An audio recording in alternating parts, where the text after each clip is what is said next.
What are these things on the floor? Because they look really upsetting. Oh my god, I didn't realize he had so many little, like, praying statues. Oh my god. Around this, the shrine, what this, I can't remember what this is called. Um,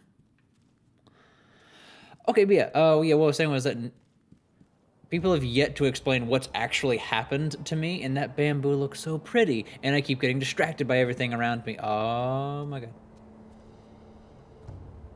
That's fairly accurate to what I've seen. The layout of this this temple. You truly returned from the dead. The power of the dragon's blood. I never thought I'd see it with my own eyes. Who are you? My name is Emma.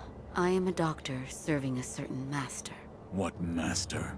Forgive me, but for his safety, I cannot reveal his identity. However, my master gave explicit orders to assist you in any way I can.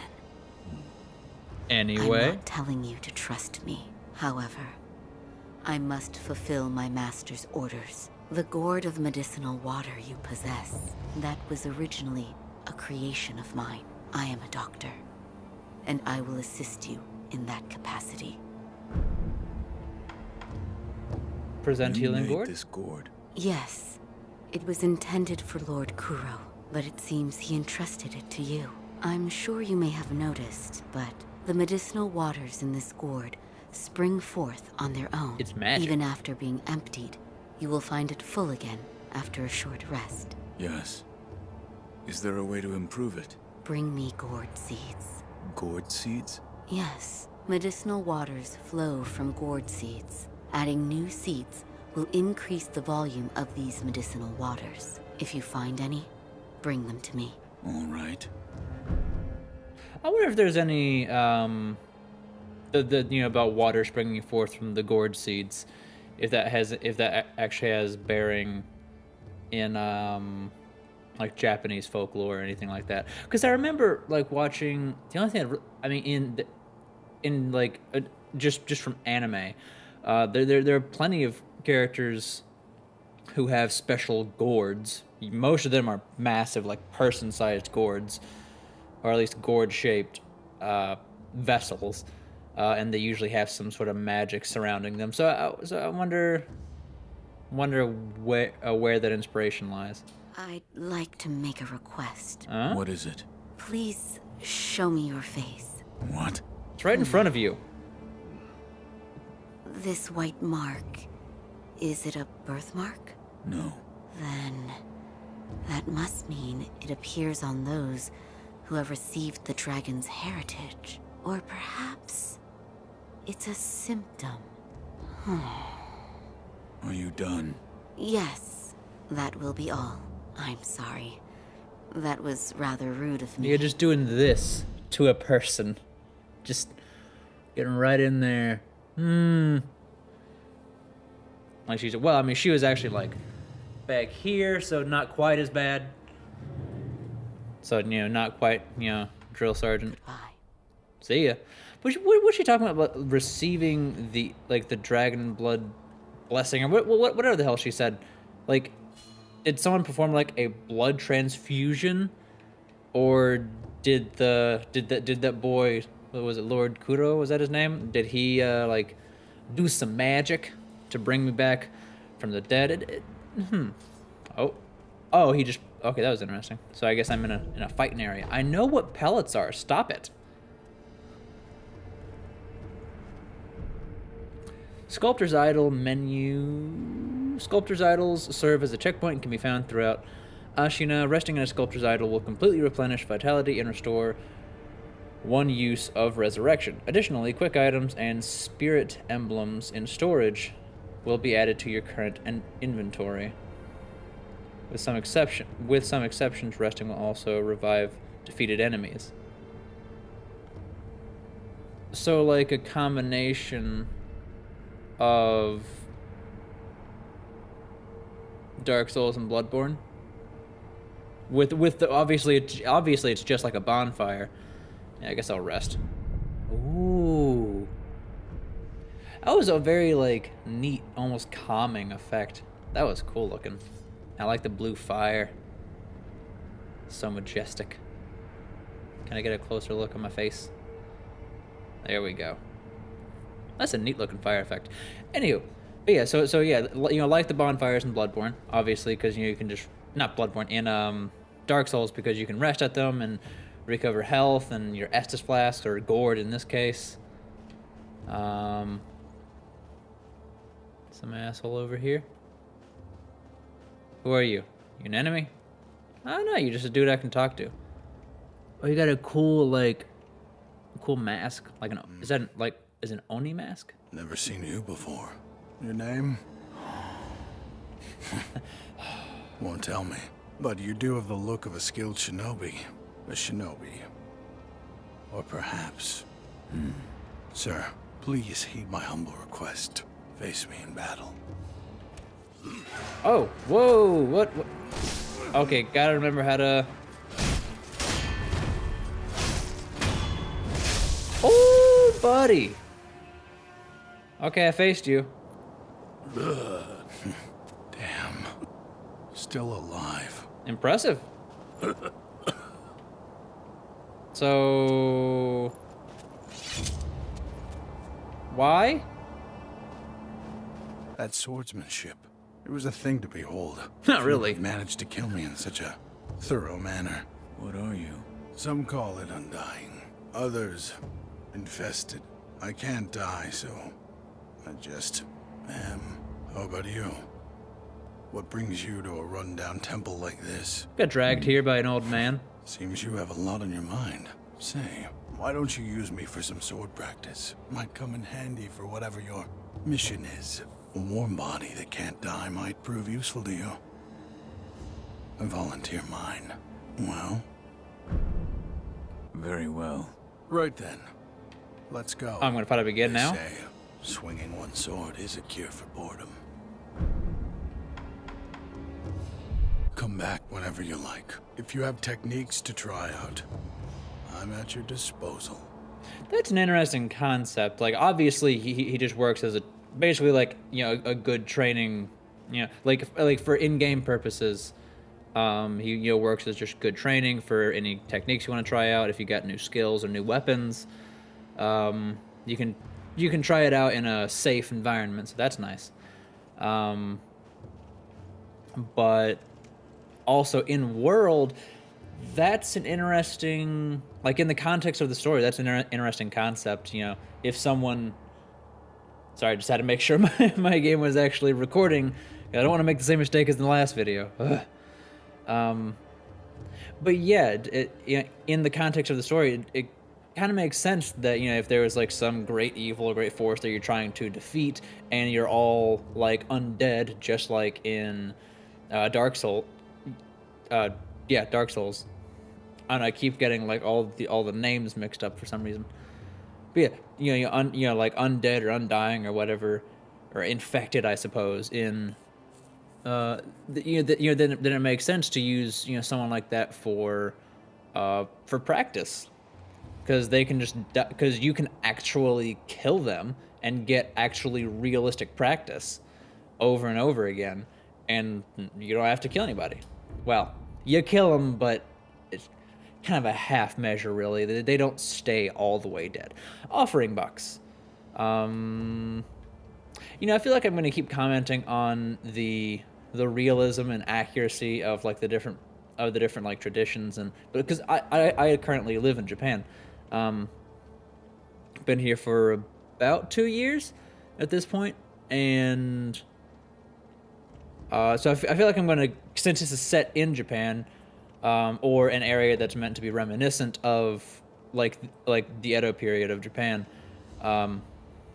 perhaps a different period, but it's usually the Edo period. A lot happened. I feel like I'm going to keep commenting on like the realism and accuracy of all these buildings and traditions and whatnot. But From Software is a Japanese developer, so obviously it'd be pretty accurate.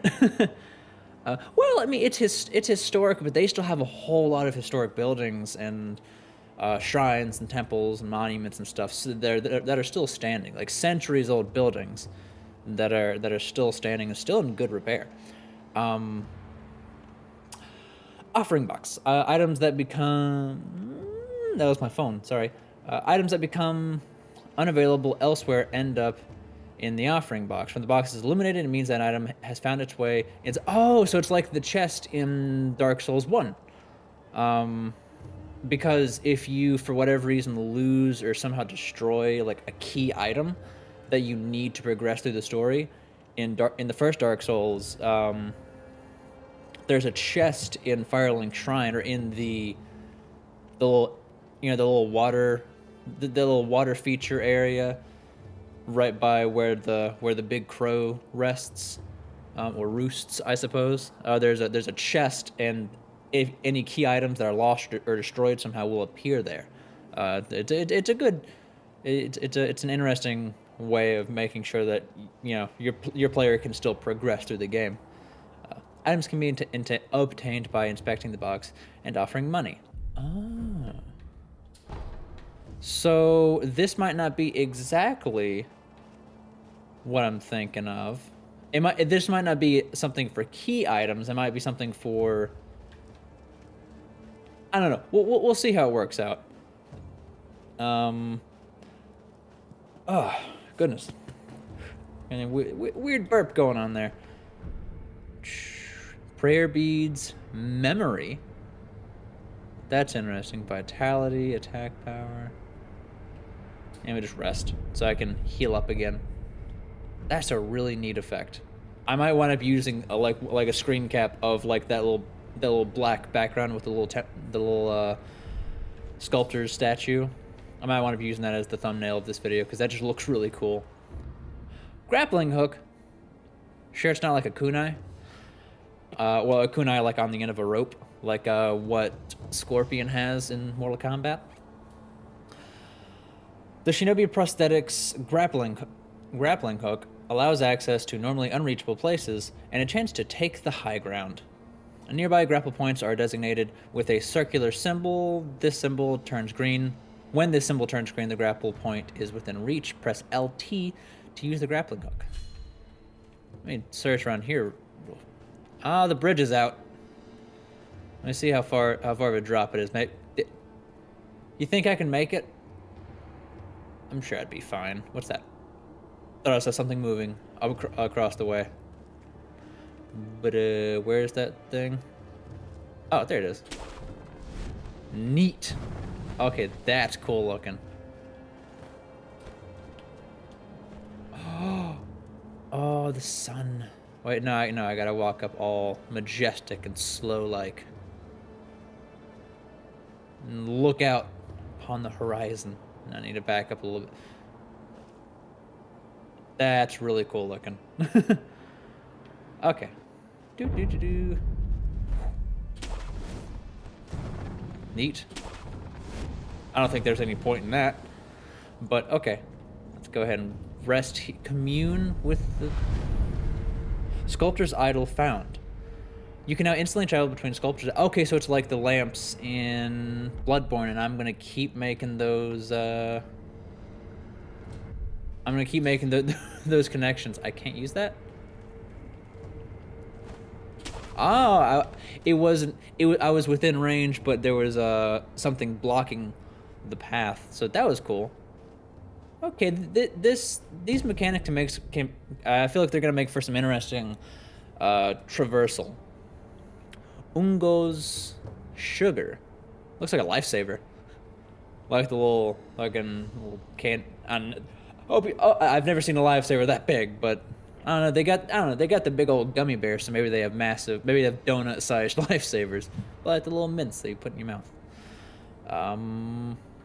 As opposed to inserting them rectally, I guess. Sugar candy made in Senpo,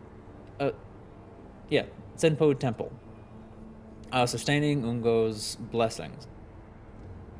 I can't read. Temporarily reduces vitality damage taken from physical attacks. Bite the candy and take the Ungo stance to impart its inhuman benediction. By doing so, you endure the excess karma of man from the spirits within. Senpo monks spread this candy across Ashina in honor of her military heroes. Huh. That's interesting. So it just reduces damage? Wait, no, he doesn't see me. No. Nah, no, you didn't see shit. You're a liar.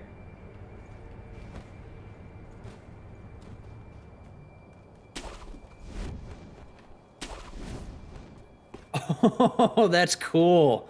I like that a lot. I wonder if I can...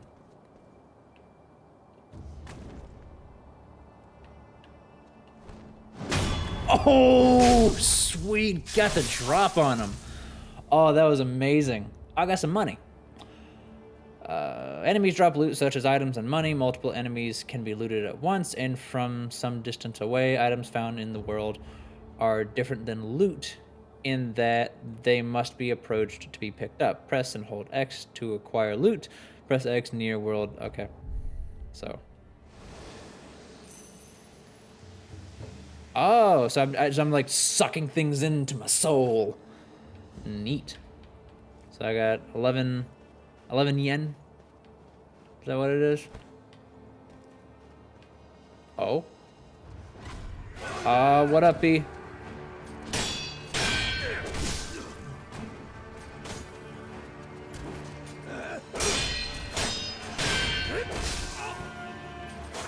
Oh, I was trying to get back in there.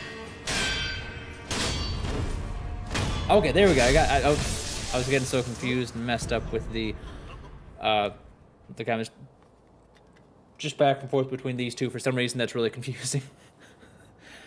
Ceramic shard, a piece of pottery that breaks with a satisfying crack when thrown. Throw it at an enemy to draw their attention.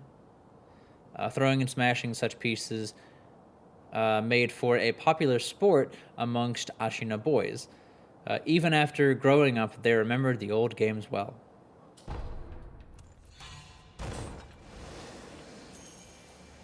Oh, okay. If he falls to his death, do I still pick them up?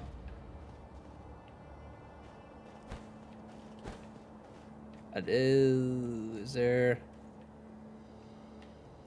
Can't tell whether or not they're enemy. Where am I even going? Can I hop up there?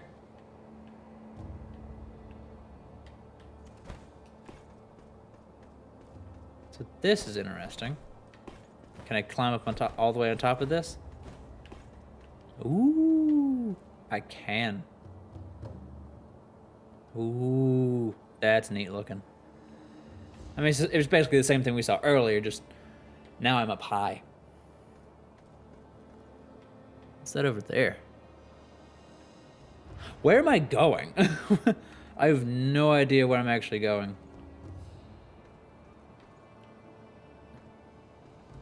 Can I get the drop down on this guy? Oh, fuck. Oh, there we go. Okay. I appear to have surprised him.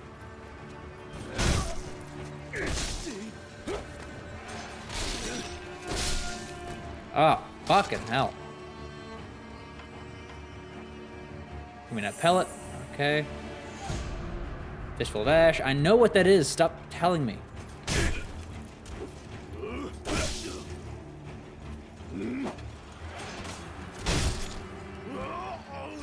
Oh, okay, I guess I don't. Oh my god, stop. That's actually really annoying that they keep telling me what these things are. I've already seen them. I know what they are. Is there... Can I... Game options... sound display... Is there any way I can turn off... fucking tutorial things that I've already seen? Oh, fuck, does he... I'm gonna have to work on this whole stealth business.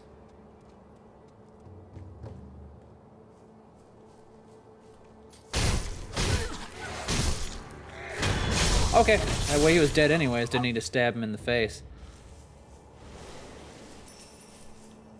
Huh. These... I know. Christ, that's annoying. Come on, From Software, you're better than that.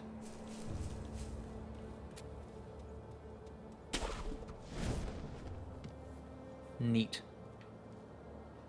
Okay, I see one of the little statues over there. Oh. See all these different pop-ups. Okay, I know this one's a circle, and so fuck. Nope, can't see me from here. Commune with the sculptor's idol. Okay. Outskirts, wall, gate path. So I'm gonna keep pressing on, and until I can find some. Is this? This looks like the dude who carried off the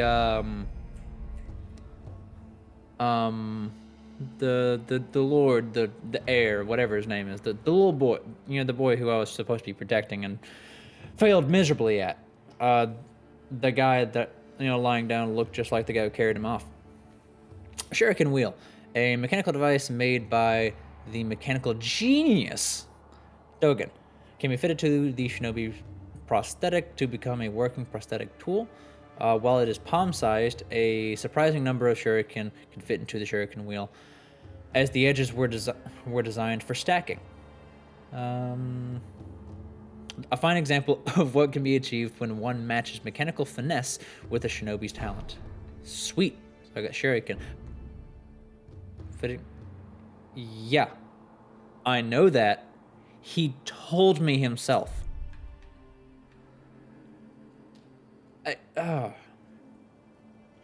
Like the gameplay is solid. I like the traversal is not, like, I enjoy, like, the traversal feels nice. There are a lot of things that they don't tell you outright that you can, but you can do them, and they're intuitive. You can figure it out on your own, and that's a big ass chicken. What? Oh my god, I murdered a chicken. Did I even get anything for that? Fucking hell, man. Where was that Buddha I keep calling them Buddha statues. They're not Buddha statues, they're sculptor statues. I need to rest so I can recover my health and whatnot. Wait, can that guy still see me? Oh, fuck, it's a dog. Oh, it's a wolf. That's a dead wolf.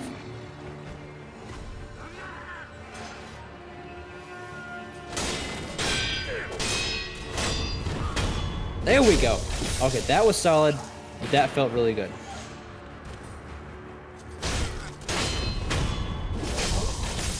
Bad dog. Bad dog. Not a bad dog. Oh, God.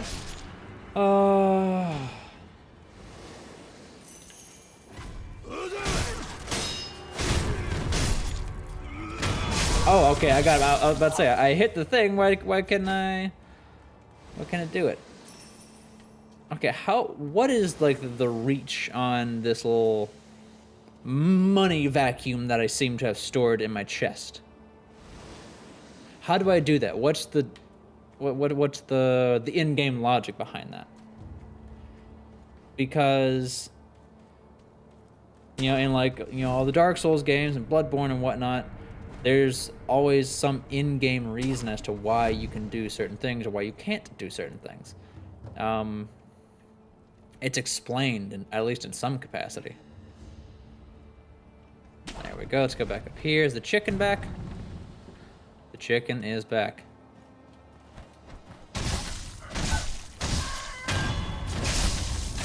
Oh, it's a sentry. That's what it is. It alerts people to... Okay, I understand. I got you. I'm picking up what you're putting down. I'm smelling what you're stepping in. Where am I going? Ooh, what's up there? Is this a catapult? Neat. What's the difference between a catapult and a trebuchet? I actually don't know. I know that they are different things, but why are they different though?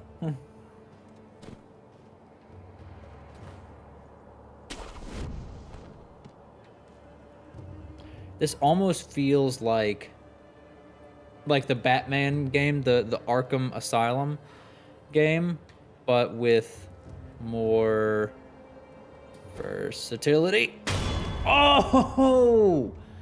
Did I get a drop on him? I feel like it did. Some enemies are unguardable. Some enemies use unguardable perilous attacks, signified by a danger symbol. Oh, that's what that was when I was fighting Big Boss Genichiro, whatever his name is. The dude who cut my arm off. Those symbols kept popping up. I'm like, what the fuck is that?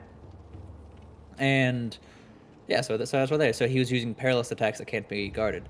When these occur, watch carefully and try to respond properly, as each type requires a specific response. LB as thrust lands to deflect. Press A before sweep. Okay, so if it's a thrust attack, then press LB to deflect it. Oh, so unguardable means you can't block it, but you can still deflect it and do other things. Got you.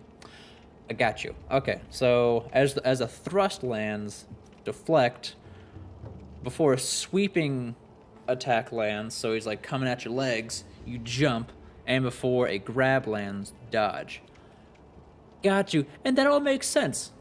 That makes sense. Okay. Oh, Aro took you out, buddy. Come on.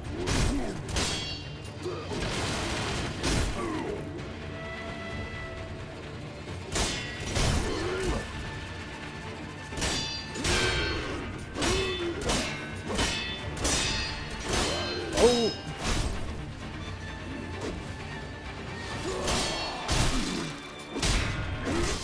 Oh, did I? Oh, fuck, Oh, I'm dead. Oh, I'm real dead.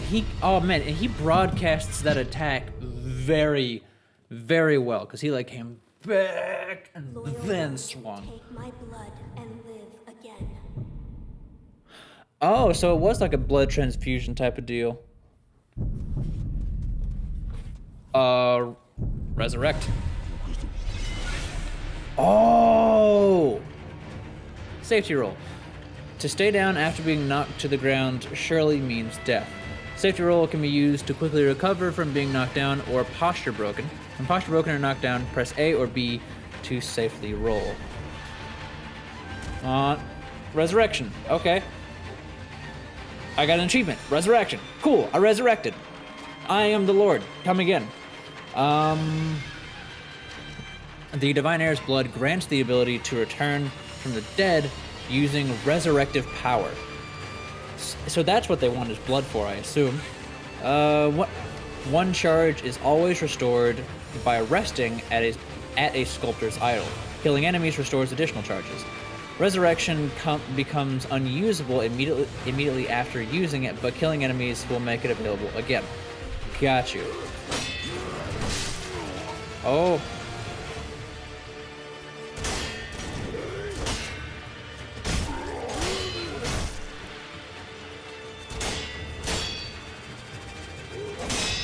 Oh, deflect the shit out of that attack. What's that? What's he doing? Fuck! God damn it. Okay, that's death. That didn't look like an unblockable attack. Or did I just not block at the right time? Whatever. Shuriken are effective against enemies that leap around or are especially fast. Shuriken are also useful for causing enemies to flinch. Loss upon death. Experience toward the next skill point and current sen in hand. Oh, sen instead of yen. Okay. Are halved upon death. Everything lost is gone for good. Okay. There are no means to escape this loss. However, through the grace of the gods or Buddha, it may not be impossible. What? okay. How long's it been going on? Yeah, I'm gonna give that another shot. On ceramic shard, yeah, I know, cause you already told me what it was. I'm gonna try to fight that guy again. Cause that was some bullshit right there. I need to get better at like. No, you are not alerting anyone. I almost feel kind of bad. Okay, so I'm heading this way.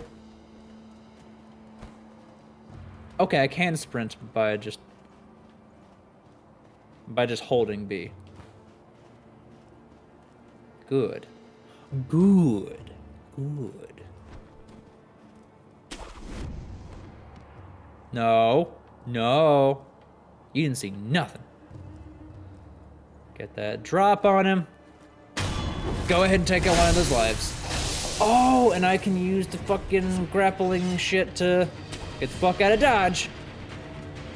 What up, B? Where you at? Where'd he go? Is he underneath me? There he is.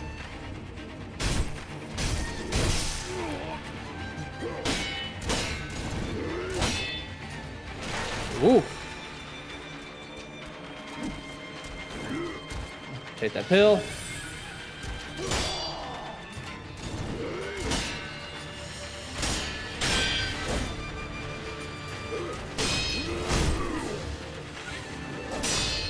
Oh, deflected the shit out of that attack. That was bad.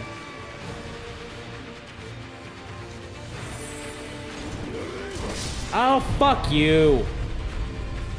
Resurrect. Yeah, obviously. Oh, fuck me, man. God damn it. It is impossible to figure out how, like, where his attacks are gonna hit. Ooh! I jumped. Fuck! That's bullshit. That's bullshit. I actually didn't jump, I dodged. I know that, but god damn it. Wow, I've... Woo, okay. So... Ugh. Okay. Unseen aid? What? Half of skill experience and center are lost upon death, but there is a way to avoid this on rare occasions. Through the unseen aid of gods and Buddha, one may be spared this loss. The chances of receiving unseen aid can be seen on the pause menu. Press that to open the pause menu. Wait, so... Unseen aid 30%. Oh, so... I didn't lose those experience? Huh. That's interesting. Okay, let's try this shit again. One last try. You know... Ooh, third try. I don't, for some reason I cannot think of the actual term. Third time's the charm. There we go. Third time's the charm, so let's try this shit again. Try not to just mess up horribly this time. Sorry, I like a hair randomly fell off and I saw it as it fell. Okay, buddy. Let's go and... Fuck yeah! Come on, buddy. Come on. Ho! Okay, I at least got out of there, so that's good. Okay. I managed to...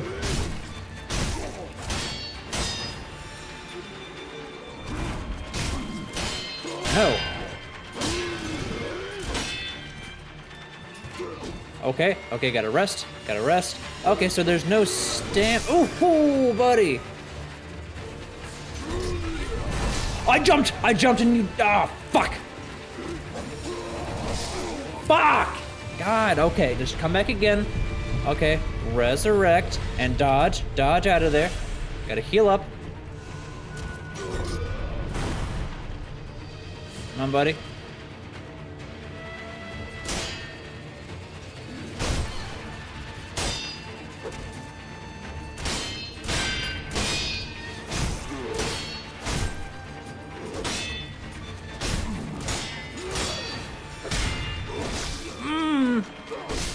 Fuck. Fuck! Heal up a bit. Heal up. Come on. Get in there. Get in there. Fuck him up.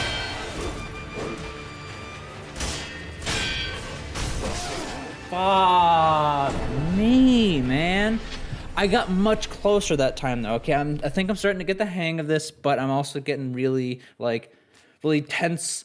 Like, I can feel like my gut, like, caught up in a knot. I'm like, oh my God. Like, I'm starting to freak out.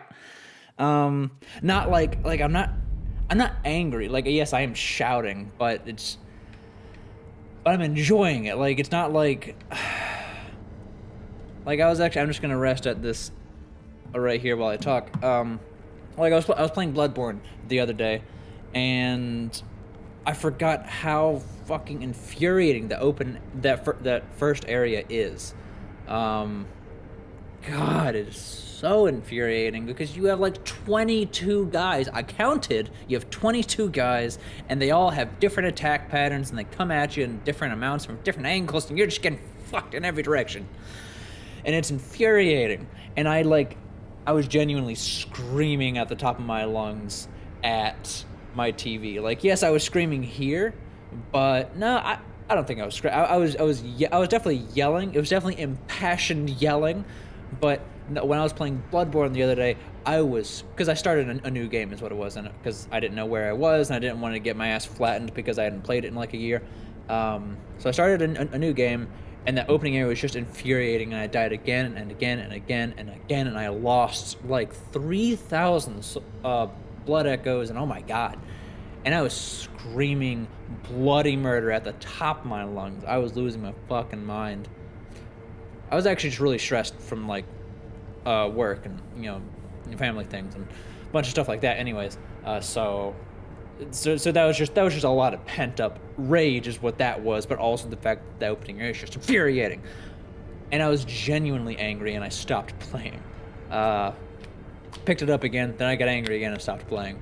But with this, I am getting like tense, I'm getting worked up, but I'm not angry. Like, I'm actually having a really good time. I'm like, because like, I don't know, this almost seems like it's like easier to understand, at least for me. Like, the combat, it's much easier to understand what you're doing and it's easier to understand what you're doing wrong and and you can see where your timing is off. Whereas with Bloodborne and with Dark Souls as well, it seems like it can be much more difficult to tell where an enemy's attack is going to land, at least for me. I don't know if that's a common thing, but for me it's very difficult to tell where their attack is going to land.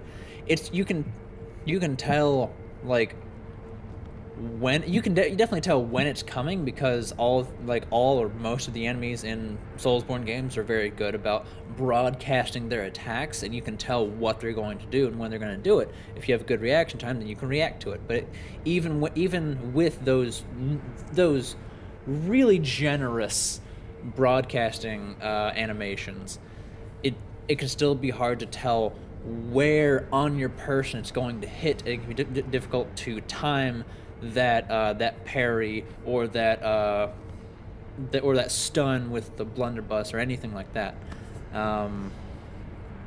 Whereas with this game, it seems there are certain attacks where it is kind of hard to tell, or at least it was at first, but then going in that third time, I could actually gauge better where his sword was going to land. It was in particular with that overhead attack where he like lifts up and just stands there for like 5 years and then smashes back down. Like, that attack was kind of hard to gauge at the first and second time through, but the third time I got a better idea, as to what I should do.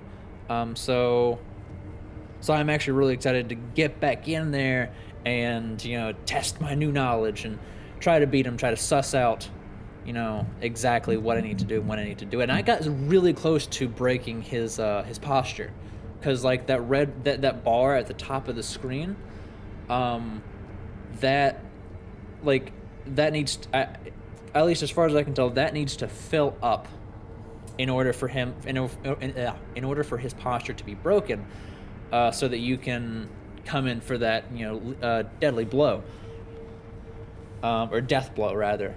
And I've noticed that my character has the same thing as well. At the bottom of the screen, there's a bar just like the one at the top for the enemy, that shows.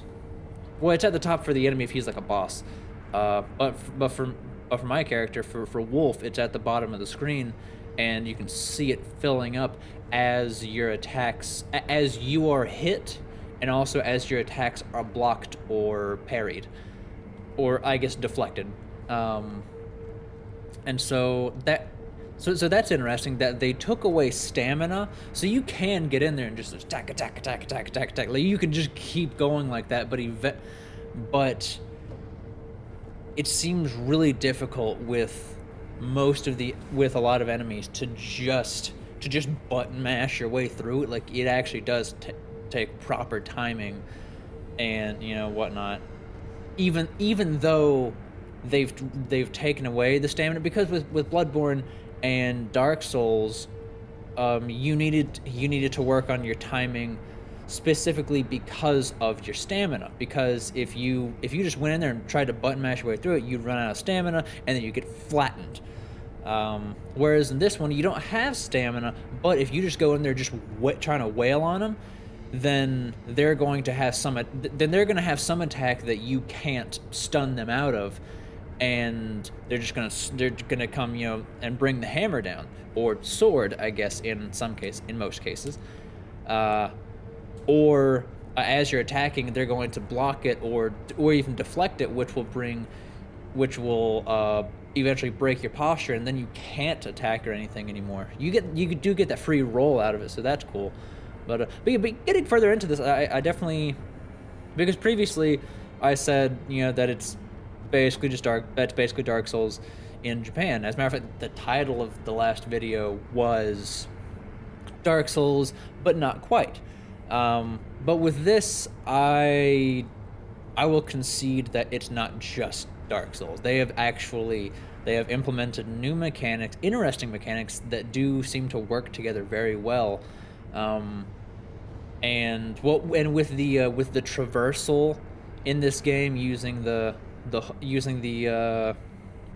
grappling hook and whatnot to get around, and the fact that you can like sneak up on enemies and drop down on enemies and stuff like that, and they didn't have to tell me that I could do that. I was like, I wonder if this will work, and I tried it and it worked. There was payoff for me trying new things, so I like that.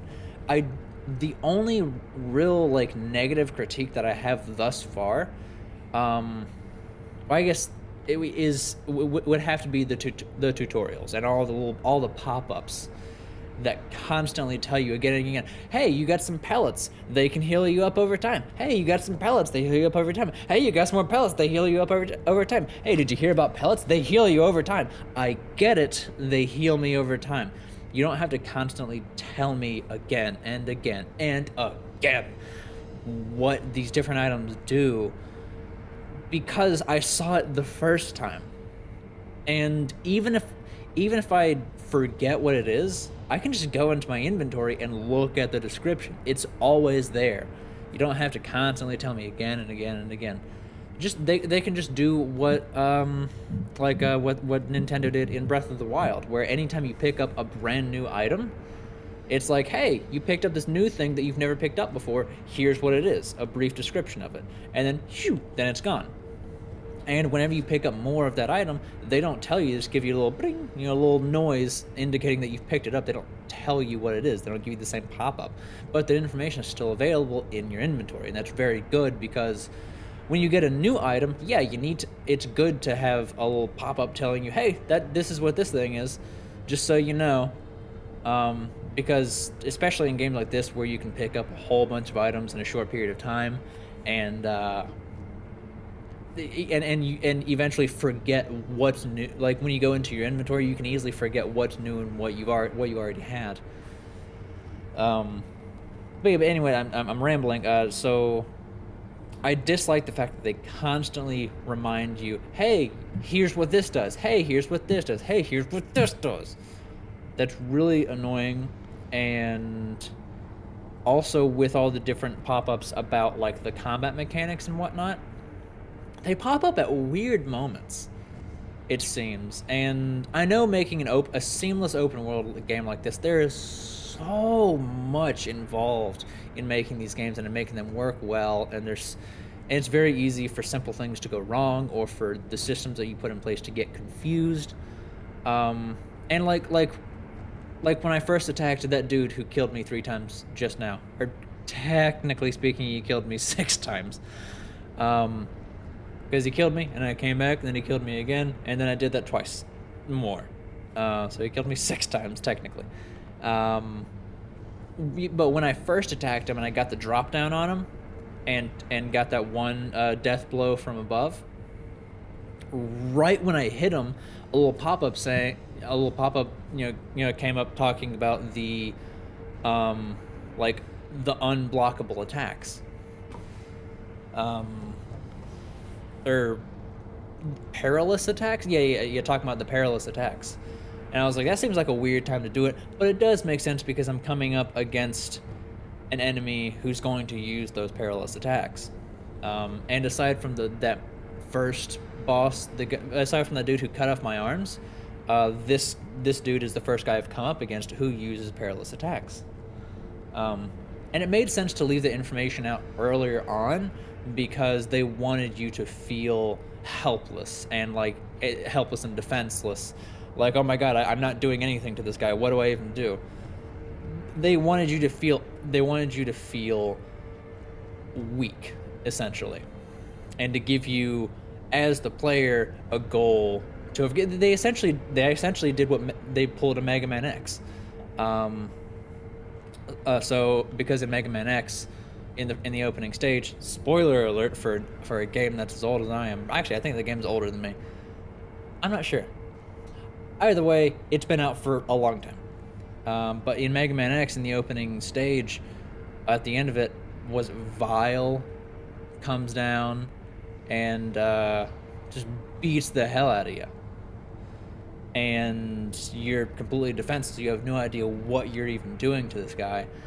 And that gives you, as a player, motivation to see it through to the end, because you want to power up and get better at the game so that later on you can fight him again and beat the living out of him.